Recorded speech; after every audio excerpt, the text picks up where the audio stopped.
Olá, é uma alegria poder estar aqui com o MAP, passando algumas mensagens para vocês, aprendendo com vocês. A gente vai começar com o livro de Emmanuel, Caminho, Verdade e Vida, e com a leitura 20, O Companheiro.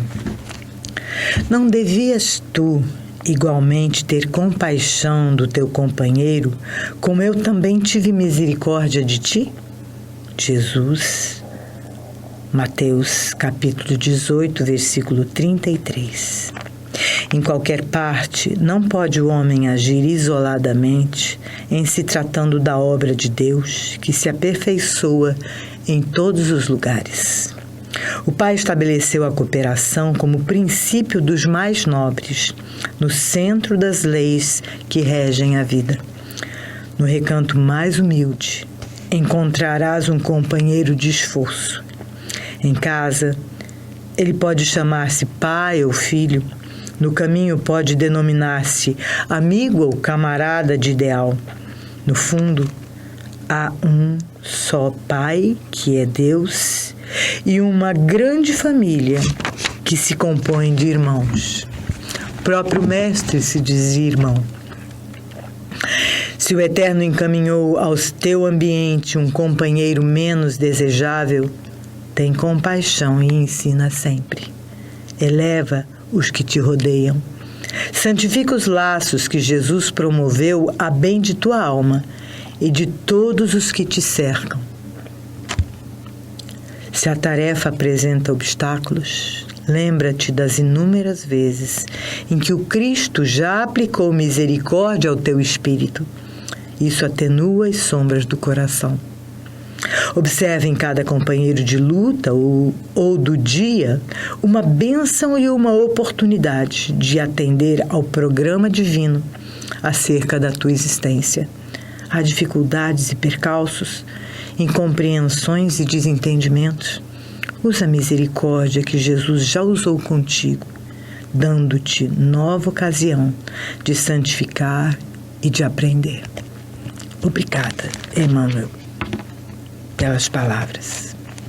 Obrigada, Mestre, que nos deixou tantos ensinamentos. E hoje a gente vai conversar um pouquinho, e é a nossa última aula deste ano, e a gente chama de aplauso final. A gente vai falar exatamente sobre esse desejo que todo ser quer. Esse desejo que todo ser tem, melhor dito, de existir, de ter consciência de sua existência e de ser feliz. E toda a existência, ela tem um sentido. Desde a pedra, os vegetais, os animais e nós, e toda a Via Láctea e todo o cosmos, ele está caminhando em direção a Deus. Ele está na oportunidade de Deus conhecer a si mesmo através de cada um de nós e de experimentar a si mesmo através de cada uma das suas criaturas. O sentido da nossa existência para o homem, como filho do homem, deve experimentar, entender e aprender, a fim de recordar sua filiação divina e encontrar a plena felicidade. Nós somos filhos do homem quando nascemos no mundo físico de um homem e de uma mulher. E somos filhos de Deus em nossa essência divina. Nosso coração está conectado diretamente a Deus. Somos manifestações de sua consciência, de seu amor, de sua vontade e de sua vida. Mas há 3 níveis de felicidade que em última análise, todos nós desejamos. O filósofo Kierkegaard, que é precursor da filosofia existencial, ele diz que primeiro temos um estágio estético de felicidade. E nesse primeiro estágio, felicidade é viver aqui e agora no mundo dos sentidos, desejando o prazer e evitando a dor.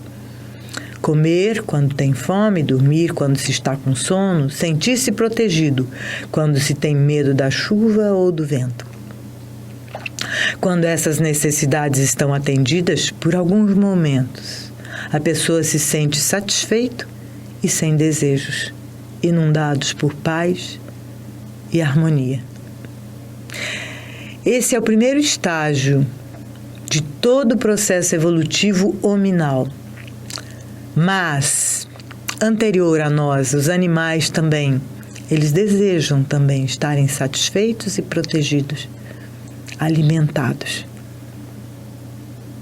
E isso é a felicidade para eles. E é também para nós, no nosso primeiro estágio de desenvolvimento, estágio estético.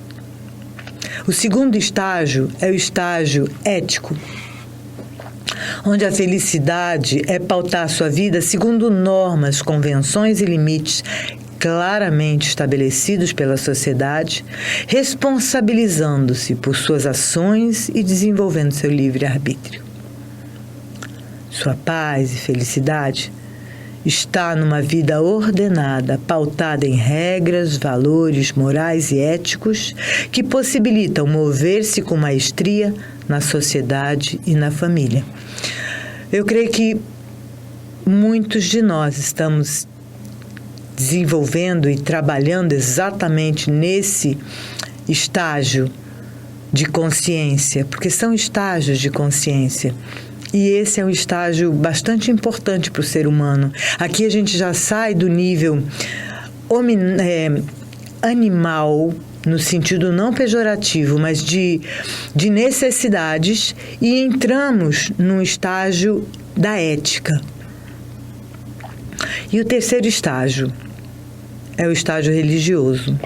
O ser desperta para o sentido religioso de sua existência e se descobre como ser humano, pronto para confiar em Deus, acima do prazer estético e dos mandamentos da razão. Somente nesse estágio o indivíduo pode superar o desespero existencial e encontrar satisfação, transcendendo os limites éticos. Nesse momento, Deus se torna a regra do indivíduo e sua única fonte de felicidade.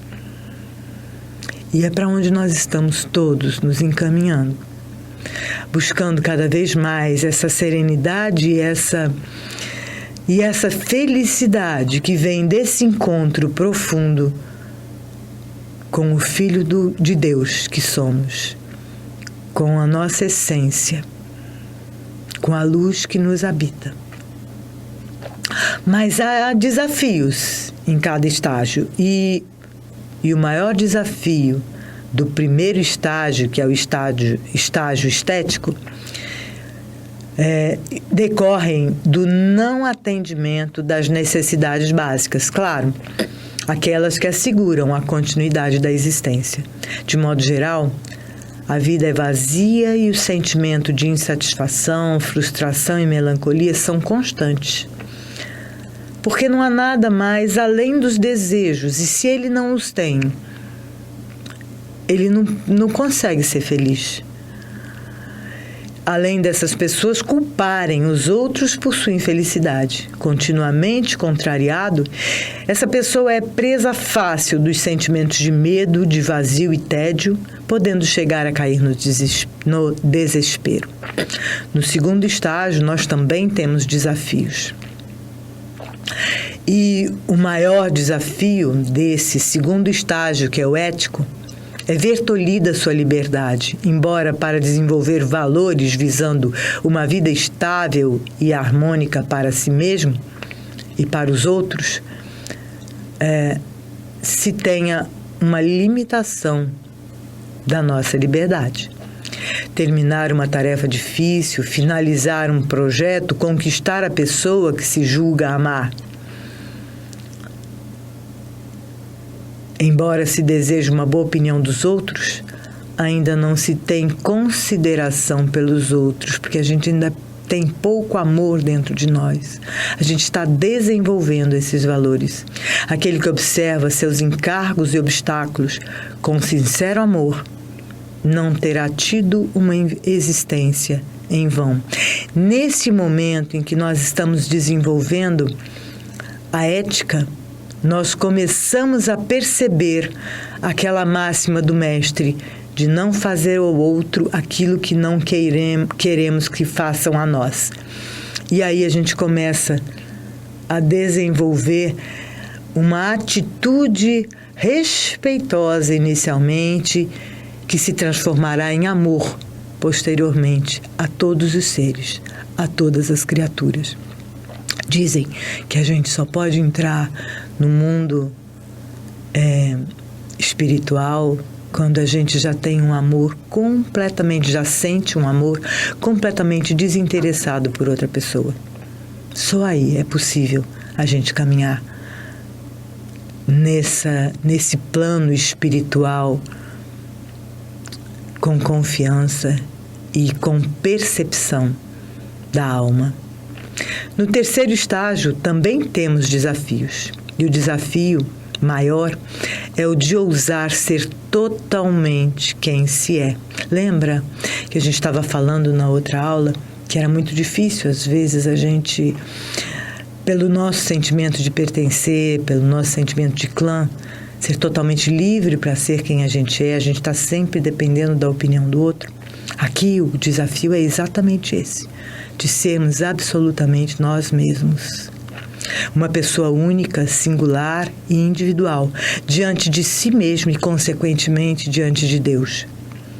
A felicidade aqui está assentada na fé e na aliança com Deus, o Criador, e a mais elevada paixão de qualquer homem, a única fonte de realização e felicidade plena é essa união com o amado, com Deus, que é o grande desafio desse terceiro estágio evolutivo.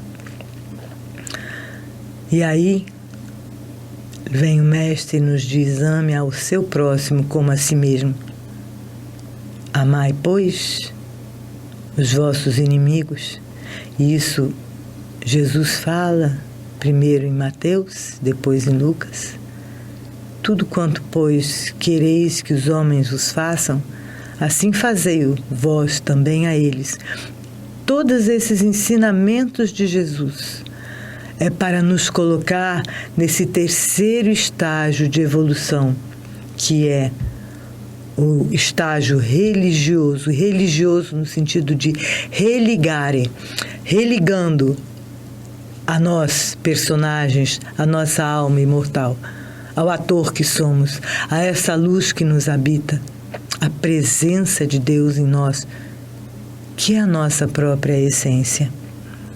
A essência dos ensinamentos de todos os Budas é não cometer ofensas morais e fazer o bem e limpar o próprio coração de toda a dor, de todo o sofrimento e de toda a mágoa pelo outro, deixando apenas que a luz brilhe em cada um de nós. Como que a gente pode manter uma atitude correta nesse desenvolvimento pessoal, nesse empenho de religação? Primeiro, é tendo uma visão correta, é ver de acordo com a realidade de que existe sofrimento, sim. A causa do sofrimento, a ignorância e o seu fim. E perceber que existe um caminho que conduz a esse fim, que é o reto agir, o reto pensar. O fazer ao próximo aquilo que desejaria que fizesse, que o outro fizesse a si mesmo. O pensamento correto é o pensamento livre de sensualidade, de má vontade e crueldade. A linguagem correta é a linguagem livre de engano, de insulto, de malícia e de estupidez. A ação correta é a ação livre de assassinato, seja ele qual for. Não matarás. O mestre Deus não falou matarás isto ou aquilo, mas não matarás. Roubo, também livre de roubo, de adultério, de mentira e de entorpecente. Ter uma vida correta, quando a pessoa evita um comércio perverso, de adivinhação, de usura, de armas, de seres vivos, de carne, de entorpecentes e de venenos. E ganha a vida por meios retos e honoráveis. Um esforço correto.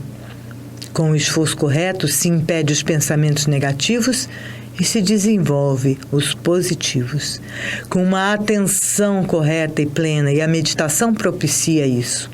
Quando a pessoa vive atenta e sabe que o corpo, os sentimentos, a mente e os pensamentos são impermanentes e estão submetidos à decadência. E a concentração correta é a unidirecionalidade da mente, o foco, mediante exercícios respiratórios e meditações. A meditação é bastante importante e ela vem da tradição cristã. Lembra como Jesus ia e meditava nos montes e orava? Lembra como ele ia para o deserto ficar com ele mesmo?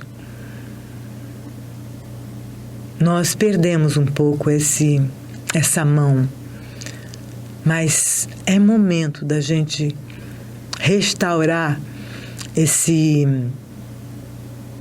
essa prática, porque através dela nos identificamos com a essência. É perfeitamente natural que realizemos todos os desejos nobres e bons, mas sem perder de vista que o desejo por trás do desejo é a alegria da presença, pois somos isso, a eterna consciência. É Deus em nós, buscando Deus. E quem diz isso é Sri Mirilani Mata.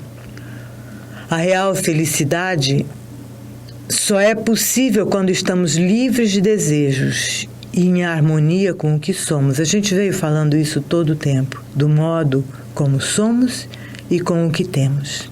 Nesses poucos instantes de liberdade completa, o estado livre de desejos e serenidade quanto à nossa própria condição, nada nos falta e apenas somos o que somos, em paz, em sintonia com a essência.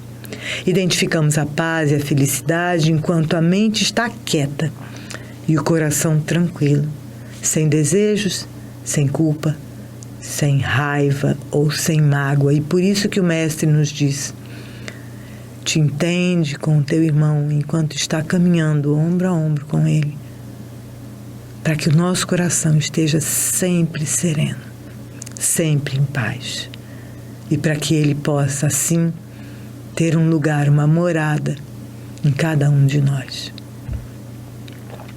Quando se vos diz que a humanidade chegou a um período de transformação e que a Terra tem que se elevar na hierarquia dos mundos, nada de místico vejais nessas palavras. Vede, ao contrário, a execução de uma das grandes leis fatais do universo, contra as quais se quebrará toda a má vontade humana. Isso é de Arago e está na Gênese, capítulo 18, parágrafo 8. Nós estamos num momento mesmo de transição da humanidade. Por isso é tão importante a gente se aquietar e talvez por isso nós ficamos 1 ano e pouco em nossas casas, em nossos lares, cada um com os seus próprios fantasmas, com as suas próprias sombras, mas também com a oportunidade de encontrar a luz que brilha em seu coração, aquilo que realmente somos. Esse é um daqueles períodos de transformação, ou se preferirem, de crescimento moral que ora chega à humanidade. Da adolescência, a humanidade chega agora ao estado viril. E isso também está na Gênesis, no capítulo 18, parágrafo 14. E não mais ensinará cada um a seu próximo, nem cada um a seu irmão, dizendo: conhece o Senhor, porque todos me conhecerão, desde o menor deles até o maior. E isso quem nos diz é Paulo, em Chico Xavier, Pão Nosso, texto 41. Olha que bonito. Porque cada um de nós terá a própria presença do amado, a certeza dessa presença e essa comunhão do amado todo o tempo em nossos corações. Como naquele tempo, Jesus exorta as almas desventuradas à edificação da consciência pelo cumprimento dos deveres de solidariedade e amor, no esforço regenerador de si mesma. Em Emmanuel, A Caminho da Luz. E agora a gente vai experimentar, exatamente numa vivência, essa luz que brilha no nosso coração. A presença do amado em cada um de nós. Aquietemos o nosso coração, respiremos. Nós já sabemos como fazer isso. Como uma montanha firme, quieta e serena, altiva. E apenas respirando e percebendo a presença do Mestre querido em nossos corações. Vem, Mestre, estamos aqui. Vem.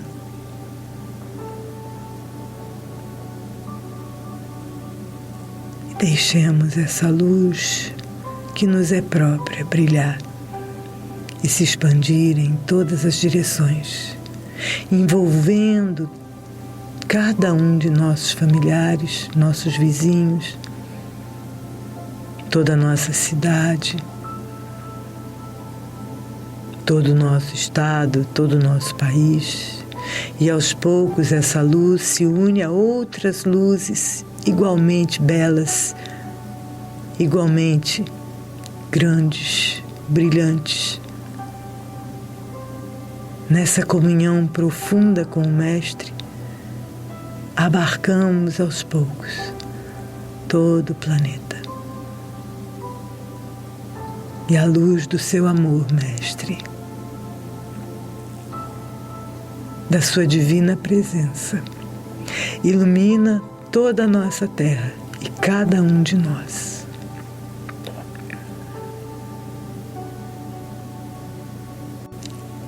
E penetra nos recônditos mais escuros, iluminando e despertando a luz que brilha em cada coração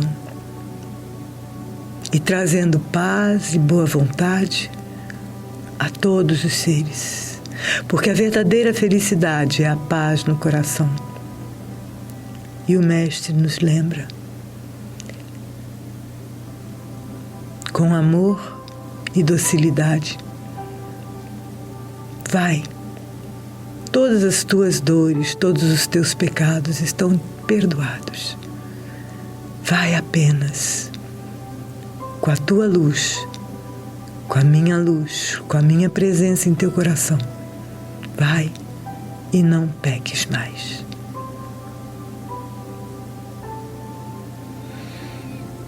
Que assim seja. Paz, paz e luz, muita paz.